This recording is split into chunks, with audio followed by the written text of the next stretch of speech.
Amém. Que o Senhor continue abençoando o nosso coral, os irmãos amados, perfeitos, sempre dispostos a se apresentar de uma maneira bem organizada, preparada, para celebrar o altíssimo nome do nosso Senhor e Salvador Jesus Cristo. Como eu informei, meus queridos, nós convidamos o pastor Samuel Dionísio para estar conosco aqui hoje à noite para ministrar a palavra do Senhor.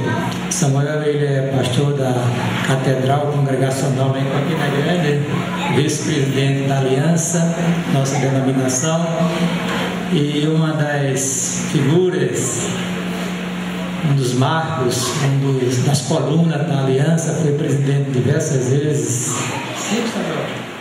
5 vezes eu tive o prazer de ser o seu secretário numa das gestões dele. Depois eu assumi a presidência durante 2 mandatos, para a glória de Deus. E para nós, irmãos, é uma alegria muito grande ter Samuel aqui conosco nesta noite. Além de ser um colega, um amigo, porque eu tenho uma estima toda especial. Trabalhamos juntos e sempre nos demos muito bem na obra do Senhor, e Deus fez maravilhas através de nossas mãos para a glória dele. Amém? Seja bem-vindo, Samuel. Culto é seu, Deus te abençoe, que dê graça, conforte o seu coração. Ele teve um prejuízo na vinda para a igreja, bateu no automóvel dele, mas Deus foi misericordioso e vai fazer todas as provisões.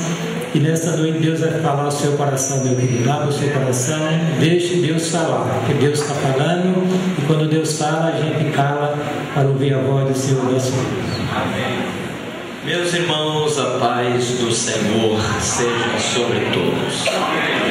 Que alegria, pastor Eudes, estar aqui na sua igreja. É uma honra muito grande para mim ter recebido esse convite numa oportunidade tão singular, que é a comemoração dos 14 anos de atividades desta tão aguerrida igreja.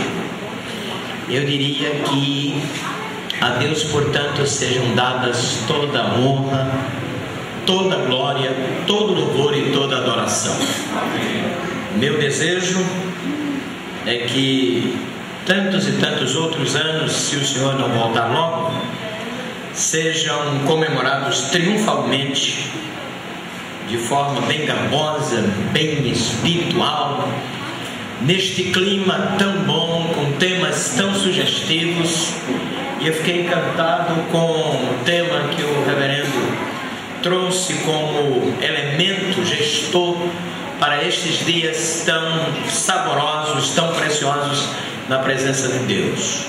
Atos capítulo 9, verso 31 é exatamente o elemento que dá as diretrizes, e eu acredito que nós já temos ouvido tantas e tantas informações dos pregadores que por aqui passaram.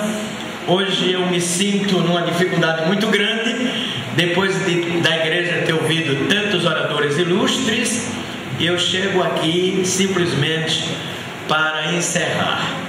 Eu quero louvar a Deus, porque na simplicidade das minhas palavras, a honra que me foi dada em concluir este trabalho com uma pregação sobre o tema de prosperidade na igreja, segundo o pastor Eudes, não naquela demanda que está acontecendo na sociedade evangélica, mas que a nossa visão possa cada vez mais se ampliar dentro daquilo que é a real necessidade da igreja hoje.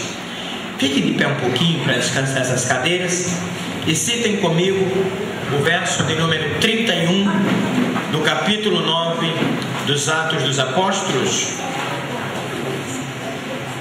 Tá certo, é porque eu gosto de falar bem longe. Atos capítulo de número 9, versículo de número 31, texto escolhido para ser o elemento regente desse trabalho especial. Eu vou ler uma vez e em seguida a igreja leia comigo. A igreja, na verdade, tinha paz por toda a Judeia, Galiléia e Samaria, edificando-se e caminhando no temor do Senhor e no conforto do Espírito Santo, crescia em número. Vamos ler nas versões que os irmãos tiverem. A igreja, na verdade, tinha paz por toda a Judéia, Galiléia e Samaria, edificando-se e caminhando no temor do Senhor e no conforto do Espírito Santo, crescia em número. Amém. Fala conosco, Senhor.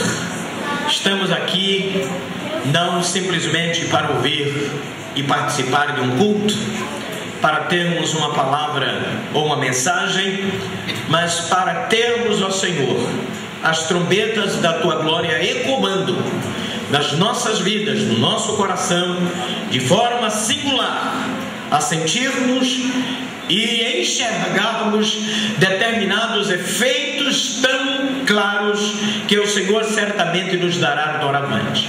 Oramos assim, em nome de Jesus. Amém. Podem sentar todos.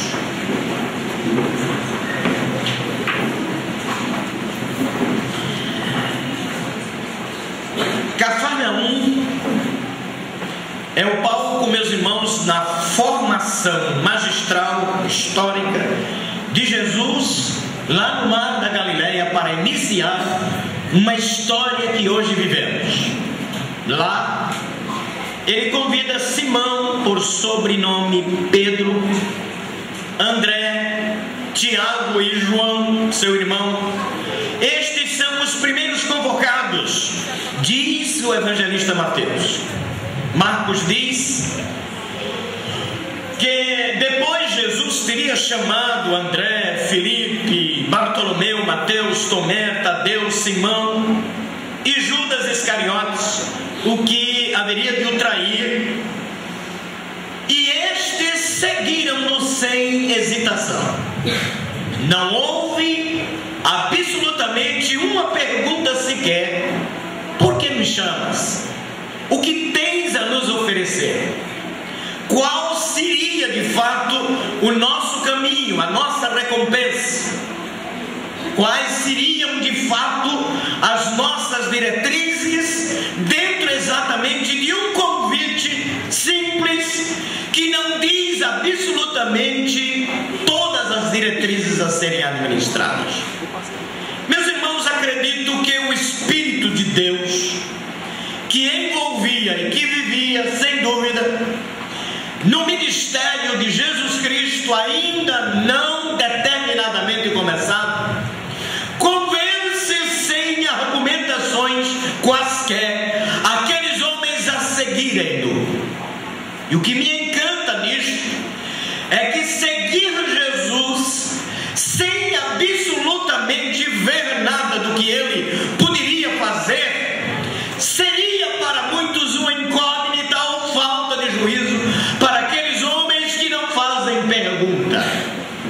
No entanto, em meio a sermões, operação de sinais, Jesus instala a mais sublime escola do discipulado eficaz, porque eles começam a ver a partir lá de Caná da Galileia aquilo que o Senhor se propusera a realizar.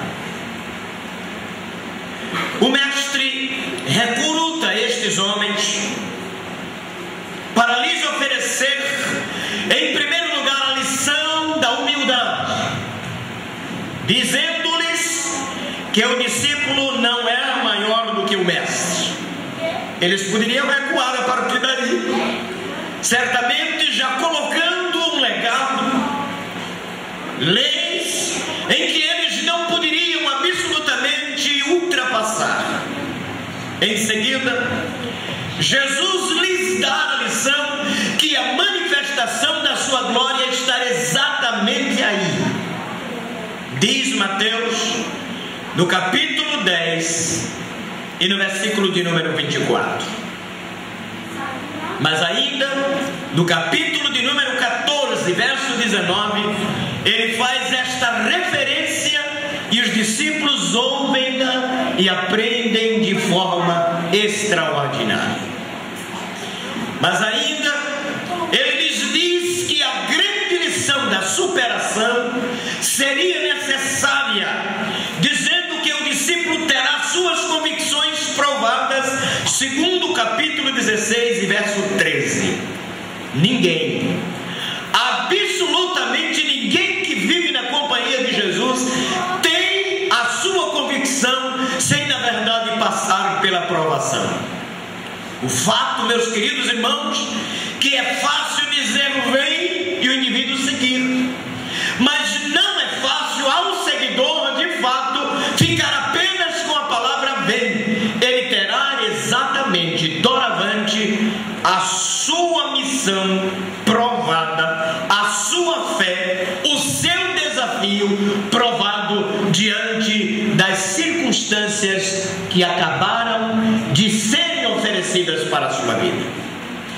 Na lição da superação, segundo Mateus 16 e 13, nós entendemos, meus queridos irmãos, que a partir daí as lentes destes homens deveriam estar enfocadas como poderiam superar as dificuldades e os problemas que poderiam lhes advir.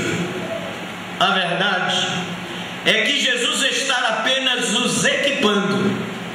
Ele não está dizendo todo de que eles serão provados, mas está nos equipando para que lá na frente eles possam então, com suas próprias atitudes, terem algumas coisas a fazerem diante daquilo que aprenderiam e certamente haveriam de ver. Mas eles têm ainda a lição do desafio das trevas, para que eles pudessem então enfrentar, assim como Jesus fazia, eles poderiam fazer. E aí a gente se depara com um certo homem que chega diante de Jesus e reclama porque os seus discípulos não puderam expulsar o demônio de um garoto. Eles passaram a noite inteira e não resolveram o problema. Jesus está os ensinando que eles precisam ter a visão da superação, lembrando que o reino das trevas muitas vezes é o nosso grande desafio. Jesus então diz para aqueles homens: ó geração incrédula, e acrescenta mais e perversa. Ele está dizendo que enquanto a gente não aprende e não executa a lição do reino, muitos precisam da gente e simplesmente recebem uma palavra negativa ou uma atitude de igual modo. Não puderam expulsar. E eu imagino, pastor Eudes, que aquela foi a noite mais longa para a vida dos discípulos. Uma noite inteira querendo expulsar uma casta de demônios e não podendo. Aquela noite foi uma noite de amargura. Diria até que foi uma noite decepcionante. Foi uma noite de questionamentos. Mas eles não ousaram ir a Jesus perguntar por que eles não tinham resolvido aquele problema espiritual. Além disso, nós aprendemos a lição da inconstância de comportamento na conduta de confissão